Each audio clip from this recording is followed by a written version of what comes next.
Natalia Swasantri Nataliani SPD. Saya calon guru penggerak angkatan ke-7 dari Kabupaten Barito Timur. Pada kesempatan ini saya akan mewawancara salah satu dari kepala sekolah. Kebetulan yang saya ambil pada kesempatan ini adalah kepala sekolah tempat saya bekerja, yaitu Kepala Sekolah SMPN 1 Rarenda Tua. Saya bersama dengan Kepala Sekolah Ibu Kitara Natalista. Wawancara ini digunakan untuk memenuhi tugas dari modul 3.1,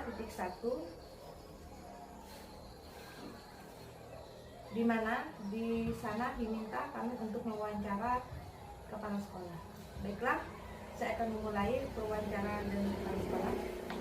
Terima kasih. Saya lihat Ibu Kepala Sekolah hari-hari biasanya. Selamat pagi Bu Ria, terima kasih. Saya juga selalu sehat berkat doa dan semangat dari Ibu Ria dan kawan-kawan semua. Ada apa nih Bu Ria? Mohon maaf Bu ya, mengganggu kegiatan dan aktivitas Ibu pada hari ini. Saya mohon waktu Ibu sebentar, kalau Ibu ada waktu buat saya. Selalu ada waktu untuk Ibu Ria. Apa yang bisa saya bantu Ibu Ria? Ini loh Bu, kebetulan kami ada tugas dari pendidikan guru penggerak kami untuk mewawancara beberapa kepala sekolah. Salah satunya yaitu kepala sekolah tempat saya bekerja. Kebetulan kepala sekolahnya Ibu sendiri yang berkaitan dengan pengambilan keputusan. Bolehkah saya mengajukan beberapa pertanyaan buat Ibu? Silakan Ibu Ria. Kalau ada yang ditanyakan dan ada yang bisa saya bantu. Terima kasih Bu ya. Selama Ibu memimpin di sekolah kita, bagaimana Ibu mengidentifikasi kasus-kasus yang terjadi di sekolah? Di mana kasus itu berupa kasus dilema etika atau kasus bujukan moral? Dalam menghadapi kasus-kasus yang ada di sekolah dengan keterkaitan antara dilema etika dan kasus rujukan moral, kami sebagai pimpinan biasanya selalu melakukan identifikasi atau berusaha membedakan apakah itu kasus etika moral atau kasus bujukan dilema etika atau bujukan moral. Nah, itu pertama-tama yang dilakukan harus melakukan perbedaan sebelum mengambil keputusan, karena supaya tidak gegabah dalam mengambil keputusan. Saya mengidentifikasi kasus-kasus yang terjadi di sekolah. Yang selama ini terjadi adalah kasus etika moral yang terjadi pada anak-anak dalam hari ini siswa kita. Dan biasanya dalam menangani kasus ini kami selalu mencari tahu hal-hal yang terjadi melalui kabar, desas-desus, pengakuan yang dilakukan di sekitar lingkungan yang ada, dan melakukan pengamatan serta mencari tahu kebenaran yang ada. Ibu ya. Kemudian selama Ibu memimpin Bu ya, bagaimana cara Ibu dalam menjalankan pengambilan keputusan di sekolah, terutama pada kasus-kasus yang mengandung dua kepentingan Bu. Dua kepentingan ini kepentingan yang sama-sama benar atau yang mengandung nilai-nilai kebajikan. Dalam mengambil keputusan, apabila terjadi kasus-kasus yang mengandung kepentingan yang sama, saya selaku kepala sekolah biasanya mengambil keputusan yang tidak merugikan semua pihak, berusaha untuk keputusan yang memenangkan semua pihak.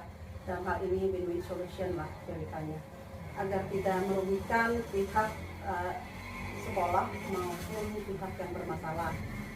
Nah, selaku kepala sekolah saya selalu melakukan diskusi dengan wakil kepala sekolah terutama, kemudian dengan teman-teman guru yang saya anggap memiliki kemampuan untuk membantu saya dalam memecahkan kasus-kasus yang terjadi di sekolah. Selanjutnya Bu ya, langkah-langkah atau prosedur seperti apa yang selama ini Ibu lakukan dalam mengambil keputusan Bu? Dalam mengambil keputusan terjadi kasus, terutamanya kita harus menganalisis kasus itu, kemudian melihat sejauh mana kebermanfaatan atau keuntungan bagi sekolah dan juga bagi yang bermasalah untuk keputusan yang diambil. Dengan kata lain, saya selaku kepala sekolah penuh dengan kehati-hatian dalam mengambil keputusan, terlebih-lebih menyangkut perasaan maupun masa depan siswa, masa depan murid kita.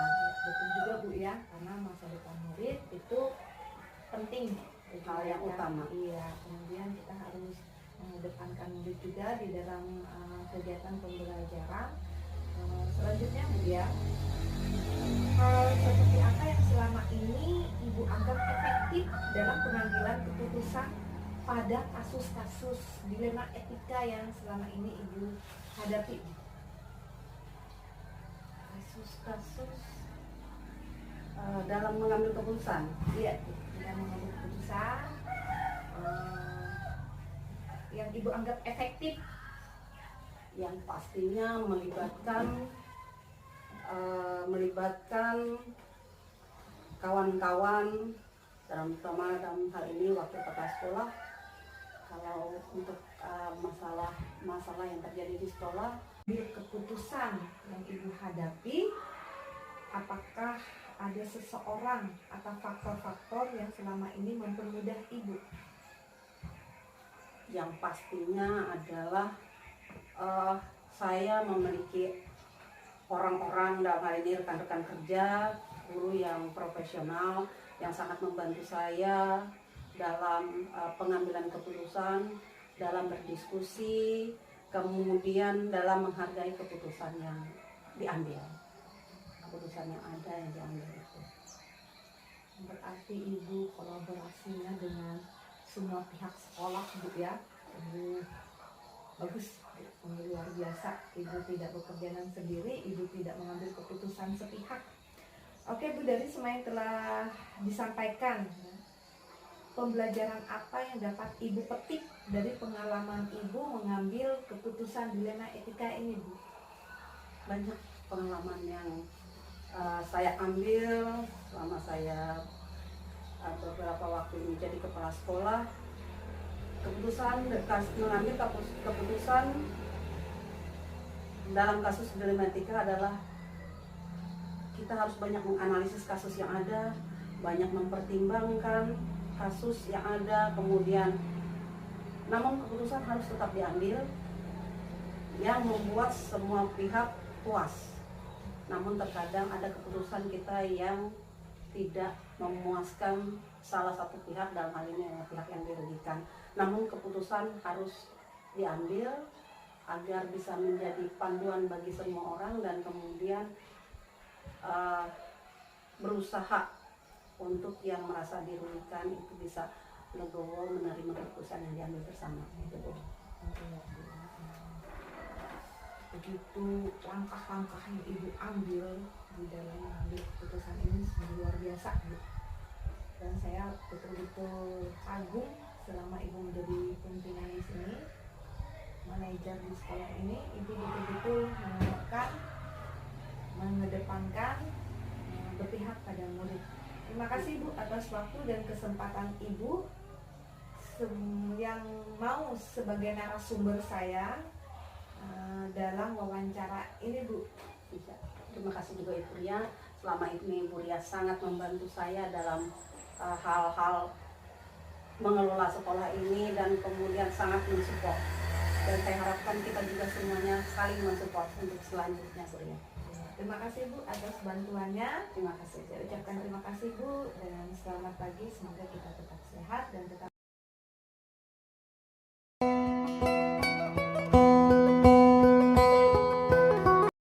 Selamat pagi, salam sejahtera bagi kita semua. Perkenalkan saya Dia Suasanti Nataliani SPD. Saya CGP Angkatan ke-7. Pada kesempatan ini saya akan mewawancarai salah satu kepala sekolah yang berada di dekat lokasi tempat tinggal saya, di mana wawancara ini saya ambil untuk menyelesaikan tugas yang diberikan kepada kami, yaitu tugas modul 3.1 pada demonstrasi kontekstual. Terima kasih. Saya bersama Kepala Sekolah SMPN 2 Rarendatua, Ibu Onda Rianti, SPD. Baiklah, kami akan memulai wawancara pada kesempatan kali ini. Selamat pagi Bu. Selamat pagi. Apa kabar hari ini? Kabar baik. Bagaimana Ibu juga? Saya juga dalam keadaan baik. Terima kasih Bu atas waktu yang Ibu berikan pada saya. Pada kesempatan ini Bu, saya ada beberapa hal yang ingin saya tanyakan ke Ibu. Jika Ibu ada waktu buat saya untuk menanyakan beberapa hal terkait dengan permasalahan yang ada di sekolah ini. Sebelumnya saya mohon maaf terlebih dulu Bu. Kami selaku kepala sekolah di sini memberikan kesempatan yang seluas-luasnya kepada Ibu untuk melakukan wawancara kepada kami, dan kami mohon maaf jika nanti tidak memuaskan jawaban yang kami berikan, misalkan seperti itu. Silakan. Ya, enggak apa-apa Bu, enggak jadi masalah jawabannya nanti. Oke, kita mulai Bu ya. Ya. Selama Ibu memimpin di sekolah ini, bagaimana cara Ibu mengidentifikasi kasus-kasus yang ada di sekolah, baik itu kasus dilema etika maupun kasus rujukan moral? Memang ya, pengalaman yang saya hadapi, saya alami selama ini kurang lebih beberapa bulan ya, karena saya masih baru ya sebagai kepala sekolah. Jadi saya mengidentifikasinya itu, permasalahan itu ya dari perubahan-perubahan yang tidak biasa. Kemudian kalau ada desas-desus, ada komen di grup yang kelihatannya tidak sehat, tahulah saya bahwa sedang ada permasalahan.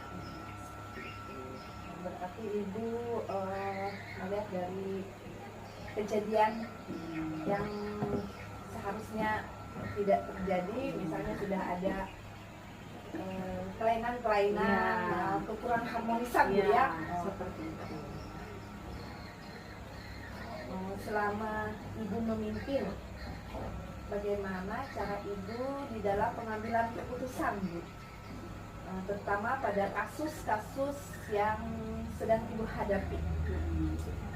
Ya, saya coba ya untuk menjawab ini. Kalau ada permasalahan atau kasus yang sedang terjadi, itu biasanya saya akan mencoba mencari tahu atau mengidentifikasi permasalahannya apa, seperti apa, lalu siapa saja orang-orang yang terlibat dalam permasalahan tersebut, kemudian fakta-faktanya saya cari. Jadi tidak percaya sebegitu saja, saya akan cari dulu dari berbagai sumber ya, dan tidak boleh memihak. Si A bilang begini, saya percaya, nggak boleh seperti itu. Kita berada di posisi yang netral ya. Nah seperti itu. Lalu kemudian saya akan panggil ya, siapa-siapa aja yang terkait, orang yang terkait dengan permasalahan tersebut. Kemudian mencoba yang mencari kebenarannya, salah benarnya, dan di situ juga kita harus menunjukkan kepentingan orang lainnya. Tidak boleh melakukan memihak tadi, walaupun misalnya dia itu kena keluarga, dia itu misalnya sangat baik kepada kita selama ini, kontribusinya ada seperti itu. Berarti ibu memang menggali betul-betul Bu ya, menggali potensi apa yang ada di sekolah. Langkah-langkah atau prosedur seperti apa yang ibu lakukan ketika ibu melakukan pengambilan keputusan terhadap masalah yang ibu hadapi? Jadi pertama-tama ya yang akan saya lakukan itu ya, kalau ada permasalahan itu saya akan lakukan pemanggilan dulu ya kepada yang bermasalah dan yang terkait tadi. Jadi dia diberikan kesempatan dulu, masing-masing diberikan kesempatan untuk menyampaikan apa yang menjadi permasalahan. Kemudian kita coba nanti cari jalan keluarnya. Andaikan saya misalnya tidak mampu untuk memberikan jalan keluar, saya akan konsultasi dulu dengan beberapa rekan-rekan kerja yang memang kompeten dan dia bisa kita percaya untuk juga memberikan masukan kepada kita tentang hal tersebut. Tapi kita juga melakukan itu tidak boleh dengan emosi yang meletup-letup, tidak boleh, karena yang kita hadapi adalah bukan anak kecil, ya, sudah dewasa semua. Jadi tidak perlu dengan emosi, perlu ya dengan canda kita, tapi cara kita mengarah ke serius ke permasalahan. Seperti itu biasanya yang saya lakukan. Ibu hati-hatian gitu ya, kehati-hatian itu yang diutamakan. Dan juga peraturan juga harus kita hal-hal seperti apa selama ini yang ibu anggap efektif dalam pengambilan keputusan? Kalau mengambil jarak itu ya, memang sebenarnya saya seringkali mengajak dulu ada masalah, kita rapat dulu ke ruangan yang sama ada itu, di sana kami lalu saya utarakan ada permasalahan seperti itu. Nah, bagaimana kalau misalnya saya ambil keputusan ini begini, apakah Bapak Ibu semuanya setuju, atau Bapak Ibu ada masukan, ada saran yang lebih bagus lagi, saya seperti itu. Nah, kemudian hasil keputusan itu juga belum tentu 100% benar, Bu. Bisa aja itu ternyata tidak bijaksana atau kurang tepat, jadi masih harus direfleksikan lagi. Tapi betul-betul ya, betul-betul mengambil suatu keputusan dengan cara berkolaborasi dengan rekan-rekan ya, agar keputusan itu dapat dipertanggungjawabkan. Ya, maksud saya karena sekolah ini kan bukan milik saya sendiri, saya tidak boleh mengambil keputusan itu kayak gitu. Iya, jadi saya harus tanya ke sini, ke situ, pendapatnya nanti saya simpulkan mana yang terbaik. Hebat Bu ya, yang betul-betul manajer soal jiwa seorang manajer ibu terapkan di sekolah.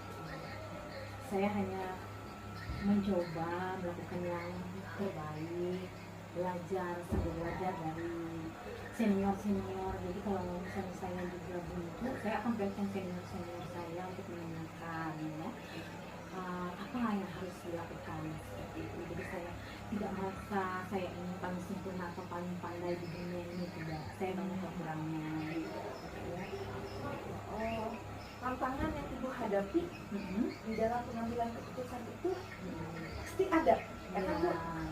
Pasti ada. Nah, sekarang tantangan yang ibu anggap paling berat itu yang bagaimana? Ya, itu tantangannya itu kayak rasa di hati saya ini, mengendalikan perasaan saya, rasa kasihan saya, mengendalikan si anak itu habis kena, misalnya ini kena bencana ya, dia itu habis meninggal suami dan anaknya, tapi dia itu bikin masalah.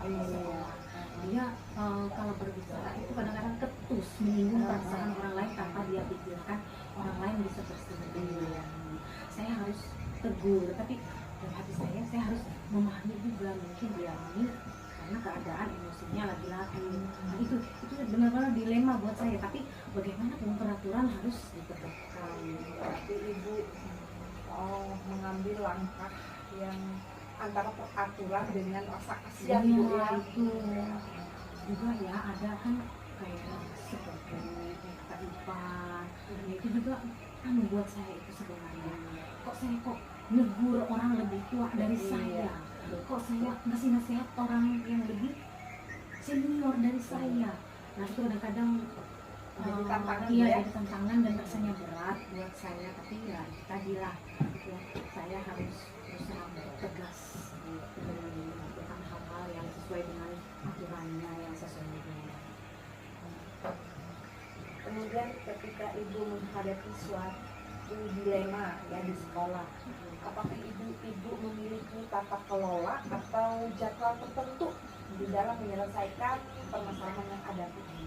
Jadi seperti ini ya, saya itu menyaring dulu, misalkan ada permasalahan di sekolah ini. Jadi menyaring itu sebenarnya saya mendengarkan dari mana-mana, si Anu begini, si Anu begini. Nah, lalu saya ya secara tertulis, saya punya buku di sini ya, saya akan panggil si Anu. Hari ini saya besok panggil si Anu, memang saya jadwalkan sudah. Ya, jadi misalnya hari ini saya panggil saya Pak Chandra, karena dia guru BP, walaupun guru BP, tapi ada hal-hal yang misalnya di mata teman-teman sesama guru itu ada kekurangan yang harus saya sebagai kepala sekolah untuk mengingatkannya. Nah seperti itu. Jadi besoknya lagi saya misalnya harus panggil guru yang P3K ya, karena mereka itu berasumsi mungkin mereka itu masih seperti belum ASN. Nah, jadi saya harus menyampaikan bahwa mereka itu sudah ASN, aturannya lain lagi, ketat lagi. Nah, jadi saya memang hari ini sih ini. Nah seperti itu. Jadi utamanya itu saya harus tahu dulu kalau ada permasalahan. Itu saya buatkan. Berarti tata kelola ibu laksanakan dengan terjadwal Bu ya. Bagus Bu, sangat ibu mengelola sekolah ini sangat luar biasa. Terima kasih. Mudah-mudahan tidak salah yang saya lakukan. Amin. Karena sedang dalam taraf penjajakan belajar menjadi seorang pemimpin. Ya begitulah, menjadi seorang pemimpin ya memang berat Tantangannya memang.